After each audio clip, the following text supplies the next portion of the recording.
मुखारविन्दनेत्रात् कृष्णात् परं किमपि तत्त्वमहं न जाने पुण्डरीकवरदारिखिल वेदो नित्यमधीयभुज्यताम् अथ परब्रह्मात्मना स्थीयताम्। भगवान श्री शंकराचार्य मानवाच्या शाश्वत कल्याणाचा मार्ग सांगत असताना ज्या अनेक गोष्टी विधिनिषेध मुखाने सांगतायत, करावं आणि करू नये म्हणून सांगतायत, त्याचा विचार आपण करतो आणि त्यात त्यांनी एक महत्त्वाची गोष्ट सांगितली आहे जी माणसाच्या सगळ्या जीवनाला सहाय्यक होणारी आहे की दुस्तर्कात सुविरम्यताम श्रुतिमतस्तर्कोनुसंधीयताम। दुस्तर्क जे आहेत, निराधार तर्क जे आहेत, ज्याची गृहीतकृत्यच चुकीची आहेत, काय तर्काला काहीतरी गृहीतकृत्य धरल्याशिवाय चालत नाही आणि गृहीतकृत्य जर चुकीचं असलं तर पुढे किती चुकेलेला सीमा नाही। म्हणून गृहीतकृत्यासंबंधी आपली निश्चिती करून घेतली पाहिजे, कारण शब्द रचनेतून चटकन लक्षात येणं कठीण जातं। प्रसिद्ध तर्क आहे त्या संबंधामध्ये फॅलसिस ज्याला म्हणतात, ज्याला आपल्याकडे हेत्वाभास म्हणतात। एकाने सिद्धांत म्हणला शहाणे लोक थोडे असतात, बरोबर आहे, आम्ही थोडे आहोत, बरोबर आहे, म्हणून आम्ही शहाणे आहोत, आता हे बरोबर आहे।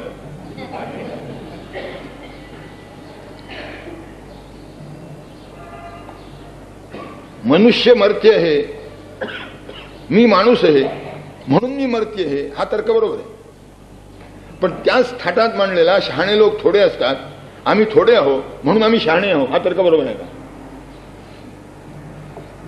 कुतर्क कसा असतो ते समजावं म्हणून आपल्याला सांगतो की कुतर्क कसा असतो हे ओळखता आलं पाहिजे आणि याच्यासाठी शास्त्राच्या आधाराने, वेदाच्या आधाराने तर्क करावे, वाक्कौशल्य असावं।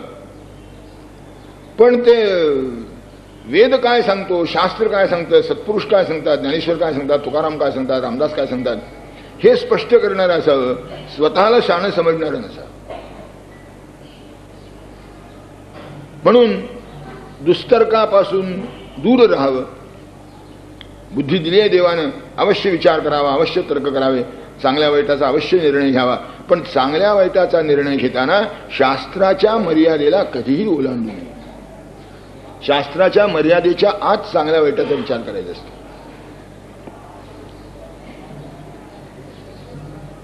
जसं आपण मुंबईत राहायचं ठरवलं की मुंबईचं जे वातावरण आहे ते पत्करलं पाहिजे, मग त्यात जितकं चांगलं राहता येईल तेवढं राहिलं पाहिजे। मुंबईची हवा दमट आहे हे नाकारता येणार नाही, इथे खूप घाम येतो हे नाकारता येणार नाही, एअर कंडिशनर लावला तर त्याचे काही परिणाम आणि दुष्परिणाम असतात, आत जाणं आणि बाहेर येणं याच्यावर, ते नाकारता येणार नाही।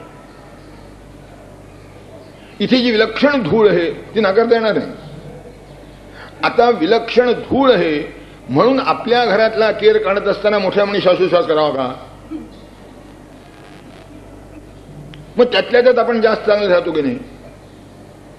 तसं जी परिस्थिती आहे त्या परिस्थितीला अनुकूल जास्तीत जास्त चांगलं राहायचा प्रयत्न करावा, याला शास्त्रानुसारी वर्तन असं म्हणतात। आणि सिद्धांत काय असावा अंतःकरणामध्ये, ध्येय काय असावं, कुठे जायचं आहे, काय समजून घ्यायचंय। त्यामुळे ब्रह्मास्मीति विभाव्यताम, अहम ब्रह्मास्मी, मी ब्रह्म आहे, सोहम, तो मी आहे, याचं सतत स्मरण ठेवावं। ब्रह्मास्मीति विभाव्यताम, याचं सतत स्मरण ठेवावं। सगळे प्रयत्न हे जाणून घेण्यासाठी असावे, हे ध्येय असलं पाहिजे, हे अंतिम स्थिती ही आहे। तुम्ही त्याच्यापासून किती दूर आहात हा प्रश्न स्वतंत्र आहे, कोणत्या पायरीवर आहात याचा प्रश्न स्वतंत्र आहे, पण ध्येय ते असावं। म्हणजे असं आहे, मी अनेक वेळा सांगतो की चढ आणि उतार यात काय फरक आहे मला सांगा। तुम्ही चढ कशाला म्हणता आणि उतार कशाला म्हणता? जो चढ असतो तोच उतार असतो, काही फरक नाही। चढ म्हणून ज्याच्यावर बोट ठेवतात त्याच्यावरच उतार म्हणूनही बोट ठेवावं लागतं। मग चढ आणि उतार मध्ये फरक काय? तुमचं तोंड शिखराकडे असलं म्हणजे चढ, तुमचं तोंड पायथ्याकडे असलं म्हणजे उतार. तुम्ही कुठे आहात हे महत्वाचं नाही, तोंड कुणीकडे आहे महत्वाचं आहे. जिथे असाल तिथून जर शिखराकडे तोंड असेल तर तुम्ही उन्नतीला जात आहात. जिथे असाल तिथून जर पायथ्याकडे तोंड असेल तर तुमचा अधपात होतोय. भले तुम्ही शिखराच्या जवळ असा नाही तर पायथ्याच्या जवळ असा. पायथ्याच्या जवळ असून सुद्धा शिखराकडे तोंड असेल तर ती उन्नती आहे. शिखराच्या जवळ असून सुद्धा पायथ्याकडे जो तोंड असेल तो अधपात आहे. म्हणून शिखर काय? अहम ब्रह्मास्मी. पायथा कोणता? देहोहम. मी देह आहे, हा पायथा आहे. अहम ब्रह्मास्मी हे शिखर आहे. सध्या तुम्ही कुठे आहात हे सांगणं कठीण आहे. काय प्रारब्ध आहे कोणाला ठाऊक. अगदी पायथ्याच्या जवळ असाल पण तोंड शिखराकडे असेल, अगदी शिखराच्या जवळ असाल तोंड पायथ्याकडे असेल. पायथ्याच्या जवळ असलेल्या शिखराकडे पाहणाऱ्या माणसाला जो शिखराजवळ जाऊन पायथ्याकडे पाहतो तो वरच वाटतो, पण तो प्रत्यक्षात अधपतीत असतो. पायथ्याच्या जवळ राहून शिखराकडे माणसाला जेव्हा शिखराजवळचा मनुष्य पाहतो तेव्हा तो अधपतीतच वाटतो, पण त्याचीच उन्नती होत असते. तेव्हा तुम्ही कुठे आहात हे महत्वाचं नाही, तुमचं ध्येय काय आहे महत्वाचं आहे. तुम्ही पाहता कुठे, आदर्श कोणता आहे. आता कित्येक वेळेला गमतीने लोक म्हणतात आम्हाला कुठे आदर्शापर्यंत जायचंय, जाऊ नका. पण आदर्श समोर नसेल तर जिथे जायचंय तिथे जाणार नाही तुम्ही. लोकमान्य टिळकांनी एकदा एका गमतीने सांगितलं होतं, म्हणजे उत्तर ध्रुवावर दृष्टी ठेवावी लागते. नाव जेव्हा चालते, मोठ्या मोठ्या नावा जेव्हा चालतात तेव्हा होका यंत्राला अतिशय महत्व, की उत्तर ध्रुव कोणता आहे कळलं पाहिजे, उत्तर कोणती हे कळलं पाहिजे. कारण उत्तर कोणती हे कळणं हे विज्ञानाच्या पद्धतीने सांगणं शक्य आहे. बाकी कोणत्याही दिशा सांगता येत नाहीत पृथ्वीचा विचार करताना. उत्तर नक्की सांगता येत. म्हणून उत्तर ध्रुवावर दृष्टी असली पाहिजे. उत्तर ध्रुवावर दृष्टी ठेवून नाव हाकलीत म्हणजे पाहिजे त्या बंदराला जाता येतं. उत्तर ध्रुव विसरला तर कुठे जाऊन आदळाला सांगता येणार. म्हणून ब्रह्मास्मीवर दृष्टी ठेवा, मग तुमच्या शक्तीप्रमाणे प्रामाणिकपणे जसं वागता येईल तसं वागा. शक्तीप्रमाणे प्रामाणिकपणे ह्या दोन गोष्टी लक्षात ठेवून. कारण चढाचे रस्ते सुद्धा अखंड चढाचे नसतात, उताराचे रस्ते सुद्धा अखंड उताराचे नसतात. उताराच्या रस्त्यावरही चढ उतार असतात आणि चढावच्या रस्त्यावरही चढ उतार असतात. उत्तरेकडे जायचं असलं तरी डोंगरातला रस्ता पुष्कळ वेळा दक्षिणेकडे वळसा घेऊन जातो, पूर्वेकडे वळसा घेऊन जातो. कसा जाईल सांगता येत नाही, पण जायचंय तिथे लक्षात असलं पाहिजे. म्हणून ब्रह्मास्मीति विभाव्यताम, मी ब्रह्म आहे याची जाणीव अखंड ठेवली पाहिजे. आणि ही ठेवण्याकरता साधन काय? हर हर गर्व परित्यज्यताम. अंतःकरणात हे जे असतं ना, हे जितकं सोडता येईल तेवढं सोडा. हा जो मी सतत डोकवत असतो प्रत्येक बारीक सारीक गोष्टीमध्ये, मी केलं म्हणून झालं, मी केलं म्हणून होतो, मला करता येतं, बाकी कोणाला करता येत नाही, माझ्यासारखा कोणी नाही. मग ते बुद्धिमान, सुंदर, कर्तृत्ववान, उद्योगी, काय म्हणजे सगळी चांगली विशेषणं असतील ती आपल्याकरता राखून ठेवलेली असतात माणसाने. मी, मला, माझं, माझ्यात, मी ह्या सर्वनामाला सगळे विभक्ती प्रत्यय लावून बडबडणे हा सामान्यतः उद्योग असतो. स्वतःशिवाय काही बोलणार नाही. शेवटी स्वतःच्या रोगाचं सुद्धा कौतुक करणार, इतरांना उच्छाद दे. कुणीकडनं मला लक्षात ठेवा म्हणतो, मग कसं का असे ना. मी विसरला जाता कामा नये. शिव्या देऊन जरी मला माझा उल्लेख केला तरी सुद्धा चालेल. जर स्तुती करून करणार नसला तर शिव्या देऊन करा. त्या दोन नटांची एक गोष्ट सांगतात, एका साहित्यिकानेच लिहिली, की दोन नट होते, दोघेही म्हातारे झाले होते, 60च्या पुढे गेले होते.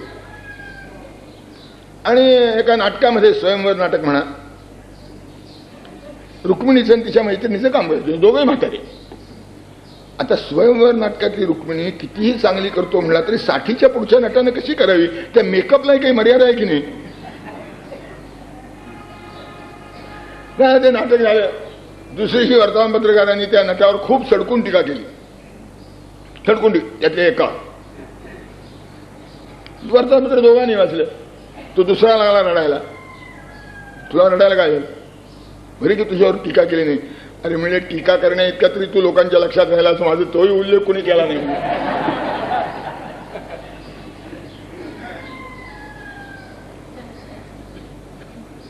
हे थट्टे समजायचं कारण नाही. तुम्ही मोठ्या मोठ्या पुढाऱ्यांना विचारा, शिव्या द्या पण आमचं नाव रोज प्रसिद्ध करा म्हणतात. त्यामुळे तरी मी लोकांच्या पुढे येतो. किती वेळा फार शिव्या दिल्या म्हणजे जास्त प्रसिद्ध होतो असं आहे. एक अतिशय मोठा पडलेला नेता निवडून का आला याची कारणं सांगताना मधल्या 2 वर्षामध्ये त्याला सतत शिव्यागाळ सुरू होती म्हणून निवडून आला असं म्हणतात. मी आपल्याला सांगतो एवढ्यासाठी की हा जो मी आहे, जो कधी मागे हटायला तयार नाही, तो सगळ्या अडथळ्याचं मूळ साधन आहे. तेव्हा हा मी सोडा. हा जो गर्व आहे मग कशाचाही असेल, विद्येचा असेल, सौंदर्याचा असेल, शक्तीचा असेल, सत्तेचा असेल, संपत्तीचा असेल, वक्तृत्वाचा असेल, कर्तृत्वाचा असेल, कशाचे असते सांगता येत नाही. ज्याच्याजवळ जे असेल, जे थोडं बहुत असेल त्याचा गर्व. आपल्याजवळ हा आहे का? असं आहे, इन्फॉर्मेशन देणं निराळं, आपल्याजवळ जे आहे त्याची माहिती पुरवणं निराळं, आणि ही माहिती पुरवता पुरवता माझ्यासारखा कोणी नाही, माझ्यासारखा मीच असं प्रगट करणं निराळं. दोन्हीमध्ये फार अंतर आहे. मीच हे करू शकतो असं वाटलं की त्या मीची सगळी किंमत गेली. नुसत्या माहिती करता मी वापरता काही हरकत नाही. तेव्हा कोणता मी वापरतो, मी तर वापरावाच लागतो, त्याशिवाय व्यवहार होणार नाही. पण कोणता मी वापरतो, इतरांना तुच्छ लेखणारा मी वापरतो का फक्त स्वतः संबंधी माहिती देणारा मी वापरतो? स्वतः संबंधी माहिती देणारा मी वापरणं याच्यात चमत्कारी काही नाही, करावंच लागेल. पण हे करीत असताना आपलं कर्तृत्व, आपलं वैशिष्ट्य हे प्रस्थापित करून मोठेपणा मिळवण्याचा प्रयत्न आहे का? स्तुतीची इच्छा आहे का? हे असता कामा नये. म्हणून हर हर गर्व परी, ते हर हर दोन्हीकडे घ्यावं. रोज हे केलं पाहिजे, एकदा किंवा तरी करून नाही चालायचं. सतत क्षणोक्षणी हाच करावा विचार, तरावया पार हो सिंधू. केव्हा तरी एकदा करावा, केला की आता रोज प्रत्येक क्षणी जेव्हा जेव्हा सवड मिळेल त्या प्रत्येक वेळेला. म्हणून अहर हर गर्व परित्यज्यताम, रोज हा प्रयत्न केला पाहिजे. म्हणजे लक्षात येतं कालच्यापेक्षा आज, आजच्यापेक्षा उद्या, उद्याच्या पेक्षा परवा अशी जरा सुधारणा होत जाते. जशी तांब्याची भांडी रोज घासावी लागतात की नाही, मुंबईची हवेत तर नक्कीच, तर ती स्वच्छ राहतात. आणि जर 8 दिवस तशीच ठेवली तर एकदा घासून स्वच्छ होतातच असं नाही, मग 2-3दा घासावे लागतात. डबल भट्टी करावी लागते एकदा. मग ते सतत किती जन्माचे संस्कार साचलेत कोणा ठेवू अंतःकरण स्वच्छ करण्याकरता. अंतःकरण तर चांगलं राहिलं पाहिजे आणि स्वच्छता तर झाली पाहिजे, म्हणून रोज प्रयत्न केला पाहिजे. हर हर गर्व परित्यज्यताम. गर्व का उत्पन्न होतो? गर्व का उत्पन्न होतो? ते म्हणजे गर्व उत्पन्न होतो अहम ब्रह्मास्मी विसरतं आणि देहोहम सुरू होतं, म्हणून गर्व मोडतो. नाही तर गर्वाला स्थानच नाही. गर्व राहणार कोणाच्या आधाराने? तो मी आहे असं म्हटलं, मी ब्रह्म आहे असं म्हटलं की मला असं आहे. आपल्याला एक आणखीन गोष्ट लक्षात घ्या. अहम ब्रह्मास्मी, मी ब्रह्म हे, यात ब्रह्म आहे मी नाही असा भाव आहे. ब्रह्म नाही मी आहे असा भाव नाही आहे. माणसं सोयी करतात तसं गृहीत धरतात. अहम ब्रह्मास्मी याचा खरा अर्थ असा आहे की ब्रह्म आहे मी नाही. मी जो मी वाटतो तेही खरं म्हणजे ब्रह्मच आहे. यानं उलट सांगितलं, तो म्हणतो ब्रह्म ब्रह्म जे वाटतं ना ते नाहीच, मीच आहे. कारण अहम ब्रह्मास्मीचा अर्थ कसा करावा? पहिला अर्थ बरोबर आहे, दुसरा अर्थ चुकीचा आहे. कारण मग जेव्हा पहिला अर्थ गृहीत असतो तेव्हा कोणालाही अडचण असत नाही. जेव्हा दुसरा अर्थ निर्माण होतो तेव्हा प्रसंग येतो की आम्ही ब्रह्माला असं असं समजतो. आपलं सामर्थ्य सांगा. ब्रह्माची आमची व्याख्या अशी आहे, जन्माद्यस्यतः, जगताची उत्पत्ती स्थितीलय करण्याचं सामर्थ्य ज्याच्या ठिकाणी आहे त्याला आम्ही ब्रह्म समजतो. आपण काय करू शकता ते तरी सांगा. काय उभं करू शकता, काय बसवू शकता ते तरी सांगा. ते सर्वतंत्र स्वतंत्र आहे असं मानतो आम्ही. आपली स्वतंत्रता किती ते तरी सांगा. स्वतःच्या इच्छेप्रमाणे तुम्हाला किती हालचाली करता येतात ते तरी सांगा. याचं उत्तर शेवटी काही करता येत नाही असं आहे.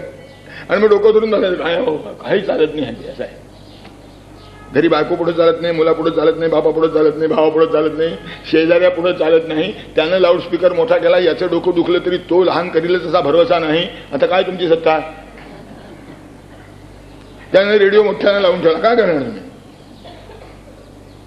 तुम्हाला धूर सहन होत नाही, त्याने धुराडं सुरू केलं, काय करणार तुम्ही? पाटी असते, शेजारीची परवानगी घेतल्याशिवाय पिऊ नये, काय करणार? गारडा सांगायला होतो म्हणतो काय करणार साहेब, मी सांगून पाहतो, ऐकलं नाही तर काय करणार? काही करता येत नाही. आता ब्रह्म मी याचा अर्थ काय? याला काही स्वातंत्र्य नाही, तो सर्वतंत्र स्वतंत्र आहे शास्त्रीय व्याख्येप्रमाणे. आता अहम ब्रह्मास्मीचा अर्थ काय? ब्रह्म नाही मी आहे. अहम ब्रह्मास्मीचा अर्थ आहे ब्रह्म आहे मी नाही. जो मी मी वाटतो तो भास आहे. मी कशाला म्हणतो? देहेहम देहोहम, देहाला मी समजतो. आपण समजा नाही तसं समजा, शेवटी व्यवहार देहाला मी समजूनच चालतात. व्यवहाराच्या पातळीवर ते सत्यच आहे, पण व्यवहाराच्या पातळीवर सत्य आहे म्हणून पारमार्थिक सत्य ठरतं असं याचा अर्थ नाही. पारमार्थिक सत्य हे व्यावहारिक सत्यापेक्षा वेगळं राहतं. व्यावहारिक सत्य मान्य करावीच लागते, पण ते तात्पुरतं असतं, गृहीतकृत्यासारखं असतं, ते केव्हा तरी सोडून द्यावं लागतं. तेव्हा असं जे देहासंबंधी मी आहे, आपले सगळे व्यवहार जे चालतात ते मी देह आहे मानून चालतात. आपण सुखाची कल्पना सुद्धा जी करतो ती देह सुखाच्या पातळीवर करतो. देह सुखाच्या पलीकडे खरं काही सुख आहे हे आपल्याला माहित नाही, कळत नाही. म्हणून शब्दस्पर्श रूपसगंधाची आपल्याला आवड असते, की मग त्यातला स्पर्श, त्यातला शब्द, त्यातला रूप, त्यातला स्पर्श, हे सगळं चांगलं वाईट कसं असेल, आपल्याला अनुकूल प्रतिकूल कसं असेल, सगळी अनुकूल प्रतिकूलता ही देहाच्या मापाने मोजली जाते प्रामुख्याने. तुम्ही कष्ट करता ते त्याच्याकरता करता, तुम्ही आपली बुद्धी चालवता ती त्याच्याकरता चालवता. हे कसं आहे माहितीये का? युनियन करता कारखाना चालवण्यासारखं आहे.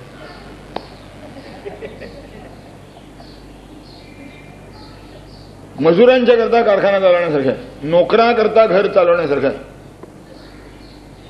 नोकर असावा लागतो यात इतकींची सुद्धा शंका नाही, पण तुम्ही घर चालवता ते नोकराकरता चालवता का? नोकर तुमच्या सुखसोयीसाठी का तुम्ही नोकराच्या सुखसोयीसाठी? सुख कोणाचं? शरीर तुमचं नोकर आहे, तुम्ही शरीर नाही. हात पाय नाक कान डोळे पोट काय छाती जे सगळे अवयव तुमच्या शरीरात आहेत ते तुमचे नोकर आहेत. त्यांना योग्य ठेवावं लागतं, हे बरोबर.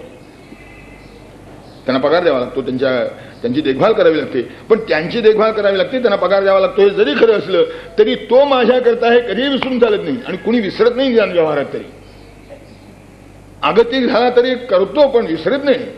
म्हणतो बरं आहे, पुन्हा पाहून घेतो. तेव्हा मी देह आहे ही कल्पना सोडली की विकासाचा मार्ग सुरू झाला. मी ब्रह्म आहे ही कल्पना धरली की उन्नतीचा मार्ग सुरू झाला. आणखीन काही वेगळं नाही. मग बाकीची सगळी साधनं जी आहेत ती याच्यासाठी. मग तत्वज्ञानामध्ये बारीक बारीक बारीक बारकावे आहेत. शंकराचार्य अहम ब्रह्मास्मी म्हणतात तत्वमसीचा अर्थ. रामानुजी आहेत, मधु आहेत, वल्लभ आहेत, ते त्यात थोडा थोडा फरक करतात. ते काय कमी आहे? मी घराचा आहे, गल्लीचा आहे, बायकोचा आहे, पुत्र मुलाचा आहे म्हणण्यापेक्षा भगवंताचा आहे म्हणणं तरी थोडा पुढे सरकला की नाही? काही बिघडत नाही. कारण हे जे मतभेद आहेत हे फार वरचे मतभेद आहेत. तिथे ते कसे आहेत आपल्याला सांगता येणार नाही, कळणारे नाही आपल्याला. आजही जेव्हा ॲटमचा विचार केला जातो तेव्हा त्यातले जे इलेक्ट्रॉन प्रोटॉन न्यूट्रॉन हे काही आहेत त्यांना पार्टिकल म्हणावं का वेव्ह म्हणावं हे अजून जरा वादविवादाचाच मुद्दा आहे. आणि मग कुणीतरी थट्टेन म्हणतं ते काही दिवस पार्टिकल असतात आणि काही दिवस वेव्ह असतात म्हणाले. हा, कारण नक्की सांगता येत नाही. असं म्हणावं तर ते तसं असतं, तसं म्हणावं ते असं असतं. याचा निर्णय लागला नाही म्हणून केमिकल रिॲक्शन्स बदलल्या का? केमिकल रिॲक्शन्स तसेच होतात, त्या बदलायच्याच नाही. त्याच्या पातळीवर त्या होत नाहीत आणि इथं झाल्याशिवाय राहत नाही. बरोबर तस्य तत्वमसी तत्वमसीचं आहे, तेच तू आहे म्हणा नाही तर त्याचा आहे तू म्हणा, काय बिघडत नाही. तितकं ती तिथली आहे, इथं खाली काय बदलायचं नाही, खाली तसंच राहायचंय. पण मी देह नाही हे निश्चित केलं पाहिजे. आणि म्हणून आपल्याकडे देहापासून आरंभ करून परमेश्वरापर्यंत जाण्याचा एक मार्ग मारुतीसारख्या एका थोर भक्तांनी सांगितलेला आहे. हनुमान नाटकामध्ये असं वर्णन नाही म्हणतात, रामाला उद्देशून मारुतीराय म्हणतात, म्हणजे देवा माझ्या ठिकाणी अनेक बुद्धी आहे, देहबुद्ध्या तू दासोहम, पण तव मी देहबुद्धीचा विचार केला तर तुझा दास आहे. जीवबुद्धी विचारात घेतली तर जीवबुद्ध्या त्वदंशका, मी जीवबुद्धीनं तुझा अंश आहे म्हणाले. आणि आत्मबुद्ध्या त्वमेवाहम इथे मी निश्चिता होते. आत्मा विचार घेतला तर मी तूच आहेस, जीवाचा विचार घेतला तर मी तुझा अंश आहे, देहाचा विचार केला तर मी तुझा दास आहे. पण देहाचा विचार करताना मी तुझा दास आहे असं म्हणण्यात सुद्धा देह म्हणजे मी नव्हे किंवा देह माझा नव्हे एवढं तरी निश्चित झालं. हा भगवंताचा एवढं तर झालं. देह मी नव्हे हे तर गृहीत धरलंच, पण देह माझा नव्हे हेही गृहीत धरलं. मी तुझा दास आहे म्हणण्यामध्ये, मी तुझा सेवक आहे म्हणण्यामध्ये. कारण सेवक हा म्हणजे असा असला पाहिजे की जो स्वतःच्या सुखसोयीचा विचार न करता मालकाची सेवा करण्यात भूषण मानतो, तर तो सेवक आहे. आता असा सेवक आहे दुर्मिळ. असं आहे, सेवकांना असण्यात काय अर्थ आहे? मी जर भगवंताचा सेवक आहे तर भगवंताचा सेवक म्हणून मी जर वागत नसेल तर माझा सेवक म्हणून काय म्हणून वागेल? मी भगवंताचा सेवक म्हणून वागत नाही, माझा सेवक म्हणून वागत नाही. मी भगवंतावर कुरघोडी करायचा प्रयत्न करतो, तो माझ्यावर कुरघोडी करण्याचा प्रयत्न करतो. परिणाम एकच होतो, भगवंतावर कुरघोडी होणं कधीच शक्य नसतं. माझ्या मात्र कुरघोडी रोज होते. मग संप, बंद, घेराव, मोर्चे सुरू जातो. ते एक टेन्शन आहे, दुसरं टेन्शन. पण हे सगळं निर्माण झालंय ते देह माझा, देह मी, देहाचं सुख हे महत्वाचं या विचारातून निर्माण झालंय. म्हणून शंकराचार्य म्हणतात देहेहम मतिरुज्यताम, मी देह आहे ही भावना टाका. मी जीव आहे, मी ब्रह्म आहे, मी आत्मा आहे. आणि इतकं वर जाता येत नसेल तर मी भगवंताचा सेवक आहे एवढं तरी गृहीत धरा. माझा देह भगवंताच्यासाठी आहे, तो तुझ्या कारणी लावायचा आहे. देवाच्या कार्याकरता मी जन्माला आलो आहे, देवाचं कार्य मला करायचं आहे असं तरी म्हणा. त्यातलं काही गृहीत धरलं तरी तोंड तिकडे झालं. मग तशी गती होईल तशी होईल. म्हणून देहेहम मतिरुज्यताम. आणि आणखीन एक व्यवहारात गोष्ट सांभाळा. काय? बुधजनैर्वाद परित्यज्यताम. वादविवादाच्या भानगडीत पडू नका. कारण वादे वादे जायते तत्वबोधा हे फार जुन्या काळाची गोष्ट आहे. आता वादे वादे जायते कंठशोष एवढंच होतं. वादविवादाने काही पदरात पडत नाही, नुसता कंठशोष होतो. आणि चांगली चांगली माणसं असली तरी सुद्धा. म्हणून बुधजनैर्वाद परित्यज्यताम. कारण वाद हा कधी मिटण्याकरता नसतोच.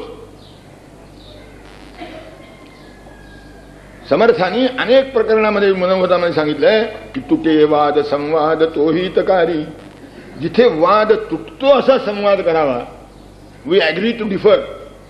हा काय वाद आहे आणि हा काय संवाद आहे? पण हे भूषणाने सांगतात लोक वी ॲग्री टू डिफर. हा सांग. त्याचं कारण आहे घरी नवरा बायको बसूनच सुरुवात होती याची. बाहेर तर होईल काय नव्हतं. शेवटी वी ॲग्री टू डिफर म्हणावं लागतं. ॲग्री टू डिफर आहे तर आधी डिफर होता कशाला? एक तुमचं ठरलंय ना की एवढं असंच चालायचं, मग वादविवाद कशाला करता? पहिल्याच पाल्याला मात केल्यानं कंट्रोल थांबेल, वेळ वाचेल. एवी तेवी तुमचं एकमेकाचं पटायचं नाही, ठरलेलंच आहे. ती प्रसिद्ध एक गोष्ट मी प्रचारकाच्या तोंडून ऐकली, मी अनेक वेळा सांगतो, फार खरी आहे. नवरा बायको कसे ओळखावे त्याचं त्याने एक सूत्र सांगितलं. तो त्या लग्नाच्या वऱ्हाडात सापडला होता आणि 10-20 कुटुंब होती. त्याने अशी निराळ्या ठिकाणी बसली होती. त्याने बाहेर गेल्यावर त्याची यादी करून ठेवली आणि त्या वऱ्हाडातलाच एक मनुष्य त्याच्यावर त्याचा मित्र होता. त्याचं म्हटलं का रे हे नवरा बायको आहेत ना, हा नवरा ही बायको, हा नवरा ही बायको, हा नवरा ही बायको. तुला कसं कळलं? तर म्हणजे नवरा काही म्हणला की बायको नाही म्हणायची, बायको काही म्हणला की नवरा नाही म्हणायचं, हे ठरलेलं होतं. म्हणजे पहिल्या पातळीवर कधी एकमेकाला हो म्हणाले नाही म्हणा असं कसं? म्हणजे मग बोलण्याची पद्धत वेगळी असेल, ते नाही राहत. नम्रता कोणीकडे असेल, सरळपणा कोणीकडे असेल, शांतपणे कोण नाकारीत असेल, हा वादाचा मुद्दा आहे. उलट सुलट असू शकते ते. कधी कधी ते प्रसंग विशेषाने बदलते, पण हे नियम की मान्य नाही. म्हणजे भांडण कसंही असो, साधं किल्ली विसरण्याचं असो, नाही तर मुलीकरता स्थळ कोणतं बघावं ते असो, पण वाद नाही झाला तर मग. आणि मग असं कोणाचं विचारलं की असं का, त्याची चव काय म्हणाले? कारण चव जी आहे ती साखरेला नाही, ती तुपाला नाही, ती तांदळाला नाही, ती गव्हाला नाही, ती आहे मिठाला आणि तिखटाला. आणि हे शरीराला अपरिहार्य आहेत असं काही सांगितलेलं नाही. मीठ नाही खाल्लं तरी चालू शकतं, तांदूळ गहू नाही खाल्ला तर चालत नाही, तिखट नाही खाल्लं तरी चालू शकतं, तांदूळ गहू खाल्ला नाही तर चालू शकत नाही. पण महत्व कशाला? तांदूळ. तिखटा मिठाला माहिती. तसं महत्व कशा? पण मी त्यांना एकच विचारतो की ठीक आहे, तांदूळ गहू आहेत ना, त्याला लावून तिखट मीठ खाताय ना. तांदूळ गव्हाचा पत्ताच नाही, एक उकळी मिठाची नाही, पिणी तिखटाची, कसं व्हायचं? तांदूळ गव्हाला तिखट मीठ लावून खाल्लं तर एक वेळ क्षम्य आहे, कदाचित आम्ही मान्य करू, काही रोग नसला तर आवश्यक आहे. पण महत्व कशाला? तेव्हा वाद हा रुचकर जरी असला, थोडी रुची जरी त्यांनी प्राप्त होत असली, तरी तो मिठाच्या मर्यादेत ठेवा, तिखटाच्या मर्यादेत ठेवा, त्याला तांदूळ गव्हाचं स्वरूप येणार नाही याची दक्षता आहे. बुधजनैर्वाद परित्यज्यताम. आणि म्हणून जो शहाणा मनुष्य आहे त्यांनी वाद करू नये. बुधजनैः वाद परित्यज्यताम. किंवा जे शहाणी माणसं आहेत, चांगला आहे निश्चित झालं ना, आता वाद कशाला करता याची? अगदी अगदी तुमच्यासारखा नसेल, पण तुमच्यासारखं सगळ्यांनी असलंच पाहिजे असा आग्रह काय म्हणून? तुम्हाला त्याच्यावर थोडं जास्त समजा अशी तुम्ही गृहीत धराल, कारण शेवटी गृहीतच धरलेलं आहे ना. त्याला समजत नाही, मला समजतं, तो चुकला, मी बरोबर, या भावनेतूनच वादाला सुरुवात होते ना. तुम्ही बरोबर हे निश्चित झालंय का? पुढे सांगणं कठीण आहे. मग कशाला भानगडीत पडता? तो बिचारा प्रामाणिक विचार करतोय म्हणताना जाऊ द्या. बुधजनैर्वाद परित्यज्यताम. शिवाय शहाण्या माणसाशी वाद करू नका, शहाण्या माणसानं वाद करू नये. स्पष्ट करण्याचा प्रयत्न करावा, भूमिका सांगावी, समर्थन करू नये. वाद निर्माण होतो तो समर्थनातून निर्माण होतो. आणि खरं म्हणजे असं आहे, समर्थन करण्याकरता हा कुणीही समर्थ न असं आहे. समर्थ न म्हणूनच समर्थन. तो कशांचा भानगडीत पडायचं? बुधजनैर्वाद परित्यज्यताम क्षुद्व्याधिश्च चिकित्स्यताम प्रतिदिनं भिक्षौषधं भुज्यताम स्वाद्वन्नं तु याच्यताम विधिवशात् प्राप्तेन संतुष्यताम शीतोष्णादि विषह्यताम न तु वृथा वाक्यं समुच्चार्यताम औदासीन्यमभीप्स्यताम जनकृपानैष्ठुर्यमुत्सृज्यताम. शंकराचार्य म्हणतात क्षुद्व्याधिश्च चिकित्स्यताम. चिकित्सा करण्यासारखा एकच रोग आहे की ज्याची चिकित्सा करावी, आणि तो म्हणजे भूक. तहान, भूक आणि झोपीची आवश्यकता हे नैसर्गिक रोग मानलेत आयुर्वेदाने. सामान्यतः याला कोणी रोग म्हणत नाही. वैद्याकडे जो मनुष्य जातो तो भूक लागते ही तक्रार घेऊन बहुधा जात नाही, भूक लागत नाही ही तक्रार घेऊन जातो. आणि मला भूक लागायचं काहीतरी औषध द्या असं म्हणतो. मला झोप येते ही तक्रार घेऊन बहुधा कोणी वैद्याकडे जात नाही, मला झोप येत नाही, झोप येण्याचं काहीतरी औषध द्या असं म्हणून जातो. तहाण्याच्या बाबतीत ते फारसं घडत नाही. पण तरी सुद्धा काही माणसं पाणी कमी पितात आणि मग त्यांना तर परीक्षा करून तुम्ही जास्त पाणी प्या म्हणून सांगायचा प्रसंग येतो. तेव्हा चिकित्सा कशाची करावी? क्षुद्व्याधिश्च चिकित्स्यताम. भुकीची चिकित्सा अवश्य करावी. भूक शब्दाचा अर्थ व्यापक करून ज्या तुमच्या गरजा आहेत त्यांची परिपूर्तता अवश्य करावी असं ते झालं. त्या सगळ्या भूकाच आहे आणि त्या अर्थाने वापरलेही जातात. ही याची भूक, ती त्याची भूक, ती त्याची भूक असे शब्द वापरले जातात. सगळ्या विषय सेवनाला भूक हा सामान्य शब्द वापरला जातो. सगळ्या इंद्रियांच्या उपयोगाला भूक हा सामान्य शब्द वापरला जातो. सभ्य भाषेत तरी वापरला जातो. तर ही जी भूक आहे, या भूकेची चिकित्सा अवश्य करा, याच्यावरचे उपचार अवश्य करा. पण भूक आहे का खाखा आहे याचा मात्र आपल्या मनाशी विचार करा. भूक अवश्य असावी, खाखा यत्किंचितही असता कामा नये. तुम्ही खाखाला भुकेचं नाव देता का तेही एकदा तपासून पहा. मी याला करता व्यवहारातलं उदाहरण सांगतो, बहुतेक सगळ्यांना त्याचा अनुभव आहे. माय भगिनीनंतर नक्की आहे.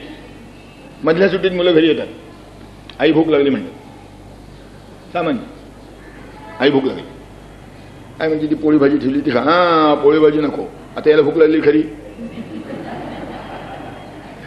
चिवडा, पोहे, भजी, चकल्या, कडबोळी, लाडू, जिलब्या. आता भूक चालते की नाही? भूक भागते की नाही? म्हणतो भूक लागली, मागतो जिलबी. म्हणतो भूक लागली, मागतो भज. म्हणतो भूक लागली, मागतो चिवडा. हे खरं नाही. जर भूक लागली असेल तर पोळी भाजी चालली पाहिजे. पण म्हणतो भूक लागली, हे जे लहान मुलाचं तेच मोठ्या माणसाचं आहे.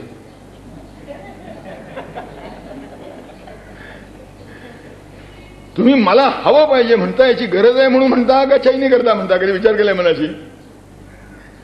भूक आणि भूक सुद्धा प्रमाणतः निरनिराळी असते. एखाद्याला एक भाकरीनं सुद्धा अजीर्ण होईल, तर एखाद्याला 3 भाकरी खाव्या लागतील. तो 3 भाकरी खातो म्हणून मी 3 भाकरी खाऊन चालणार नाही. मी 1 भाकरी खातो म्हणून त्यानंही 1 भाकरी खाऊन भागणार नाही. तेव्हा प्रकृती, परिस्थिती, प्रवृत्ती याप्रमाणे निरनिराळ्या गरजांचं प्रमाण असू शकतं. पण तरी सुद्धा त्या प्रत्येकाच्या बाबतीत गरजेची मर्यादा आणि चैनीची मर्यादा म्हणून एक काही मर्यादा आहेच. त्यानं गरजेच्या मर्यादेत आपण राहिलो हो की नाही हे ठरवलं पाहिजे.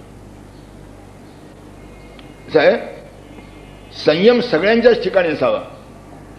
ब्रह्मचर्याच्या ठिकाणी संयम असावा, गृहस्थाच्या ठिकाणी संयम असावा, वानप्रस्थाच्या ठिकाणी संयम असावा आणि संन्यासाच्या ठिकाणी संयम असावा. पण संन्यासाचा संयम तो गृहस्थाचा संयम होऊ शकतो का?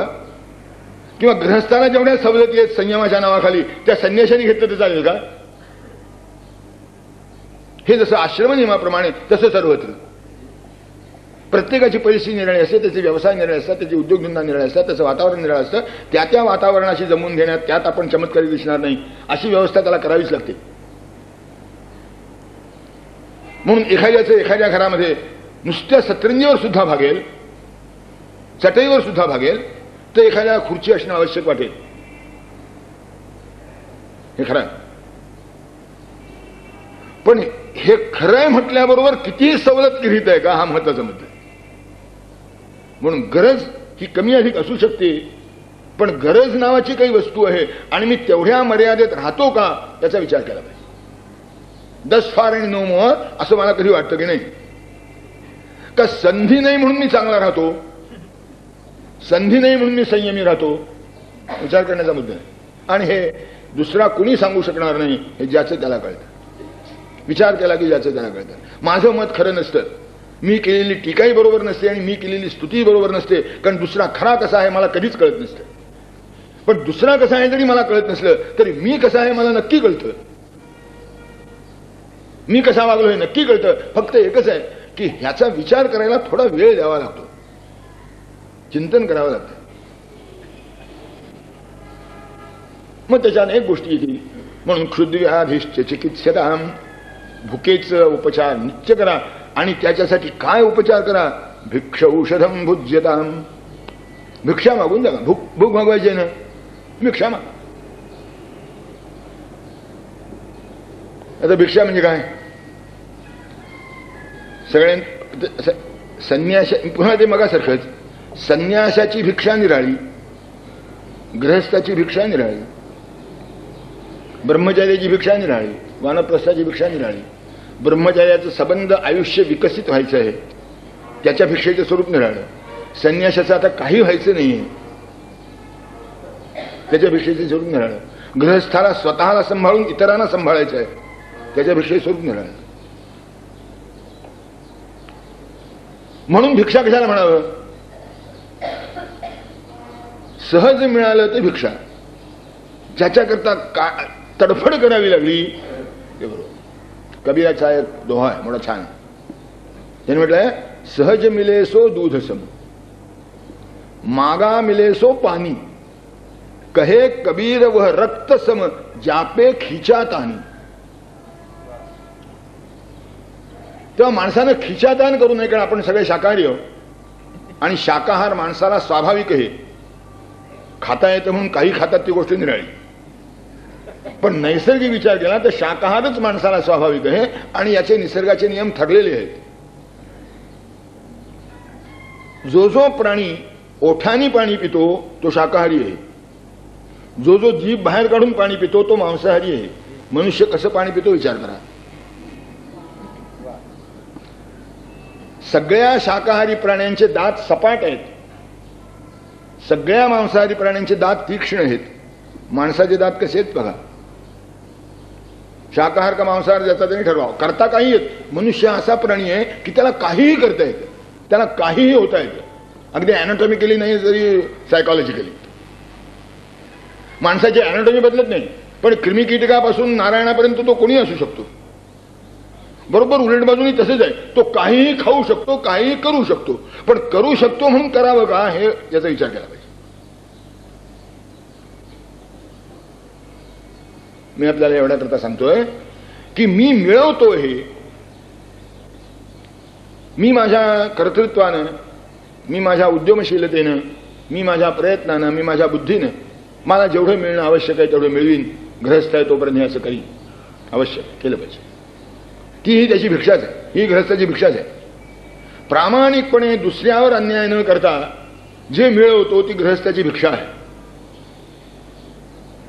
प्रामाणिकपणे करतो का आणि दुसऱ्यावर अन्याय न करता करतो का, हा महत्वाचा मुद्दा आहे. स्वाद्वन्न तु याच्यताम विधिवशात प्राप्तेन संतुष्यताम. आता दुसरा प्रश्न, मनुष्य आहे त्याने चैन करूच नाही का. करा, सहज मिळाली तर. प्रयत्न कशासाठी, गरजा भागवण्यासाठी. चैन भागवण्यासाठी प्रयत्न हे चुकलं.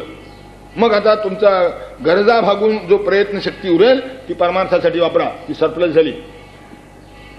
पण प्रयत्न करता करता कित्येकाच्या प्रयत्नाचंच सामर्थ्य असं असतं की त्यातून जास्त निर्माण होतं. ठीक आहे मग भोगा, पण ते कसं, यज्ञ करून जे उरेल ते, देऊन जे उरेल ते, हा भोगून जे उरेल ते देतो. शास्त्र सांगतं देऊन जे उरेल ते भोगा. दोन्हीत फरक आहे. आपण कसे वागतो आपलं आपण ठरवा. एखाद्याने 10,000 रुपये दिले तरी भोगून दिल्यासारखे असतात. एखाद्याने 5 रुपये दिले तरी ते देऊन भोगल्यासारखे असतात. तुम्ही कोणत्या परिस्थितीत आहात, कोणत्या पातळीवर आहात याचा तुमचा तुम्ही विचार करायचा आहे.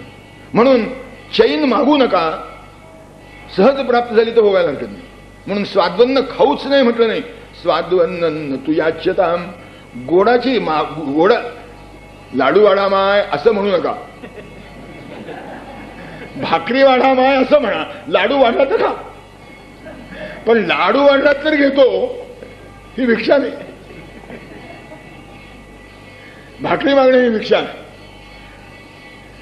तेव्हा स्वाद्वन्न तु याच्यताम. मग आता काय करा, विधिवशात प्राप्तेन संतुष्यताम. दैवानं जे मिळेल त्याच्यात संतोष माना. प्रयत्न केल्यानंतर दैवानं जे मिळेल त्यात संतोष माना. कारण प्रयत्न केल्यानंतर दैवानं जे मिळेल याचा अर्थ असा, आपल्या शक्तीप्रमाणे प्रामाणिकपणे धर्मनीतीच्या मर्यादा न मोडता जे केलं असेल ते तुमच्या हक्काचं. याच्या पलीकडे रेसभर जरी गेलात तरी ते तुमच्या कर्तृत्वाचं नाही, ते तुमच्या कुकृत्याचं आहे. त्याचं आज नाही उद्या केव्हा तरी तुम्हाला परत करावं लागणार आहे. या जन्मी करावं लागणार नाही, पुढच्या जन्मी करावं लागेल. सोयीस्करपणे माणसानं पुढचा जन्मच नाकारून ठेवला तो म्हणजे काय करायचंय. हो असं आहे. तरुणपणी माणसं म्हातारपण सुद्धा नाकारतात की नाही.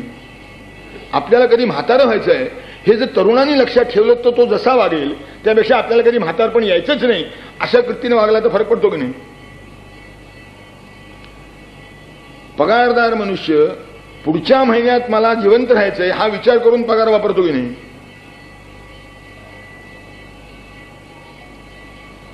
एक साधी गोष्ट आहे, संसारी मनुष्य आहे तो जेवढं मिळवतो तेवढं जर चैनीत खर्च करील तर काय होईल. तो मुलाचं शिक्षण, मुलीचं लग्न, म्हातारपणाची सोय या सज्जन माणसाकरता मी सांगतोय. सरळ सामान्य माणसं या सगळ्या गोष्टीचा विचार करतो की नाही. मग नाटक, सिनेमा, गाणं बिणं हे नंतर. पहिल्या या गोष्टी. बिलं देताना तुम्ही अधिक किराणा मालाचं बिल चुकवता की नाही. मग शिल्लक झाली तर मग आता रेडिओ घ्यायचा की नाही विचार करू. किराणा मालाचं बिल तुंबून जो कोणी रेडिओ घ्यायला निघाला तर त्याला काय म्हणावं. निरळ्या प्रकाराने सांगायचा मी प्रयत्न करतोय. हे असंच असं उचलून कुठे लावू नका. पण पण आवश्यकता आणि गरज ही तुम्हाला समजते की नाही त्याकरता मी सांगतो. ते सभ्य मनुष्य जो आहे तो आधी घर भाडं देतो, मग किराण्याचं बिल देतो, मग औषधाचे पैसे देतो, आणि यातून जो उरलं मग काय साडी घ्यायची का असे विचार. मग ते सांगते नको नको तुम्हाला सूट करा, मग ते कौतुकाचं आहे. पण हे आधी हे विधिवशात प्राप्तीने संतुष्टता माहिती नाही की हे भागवल्यानंतर मला रेडिओ घेता येत नाही, हे भागवल्यानंतर टीव्हीचं नावही काढता येत नाही, ट्रान्झिस्टर सुद्धा घेता येत नाही. काय करणार? नाही घेता येणार.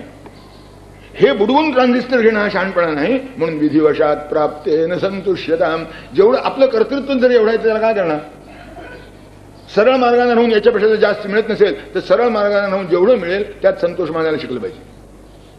विधिवशात प्राप्तेन संतुष्यताम शीतोष्णादि विषय्यताम न तूर्था वाक्यम समुच्चार्यताम औदासीन्यमभीप्स्यतांजन कृपानैष्ठुर्यमुत्सृज्यताम. पण याचा विचार आज नाही, उद्या करू. कुंडली गवरदा हरी सद्गुरु ज्ञानेश्वर तुकाराम महाराज की जय. जय जय रघुवीर समर्थ.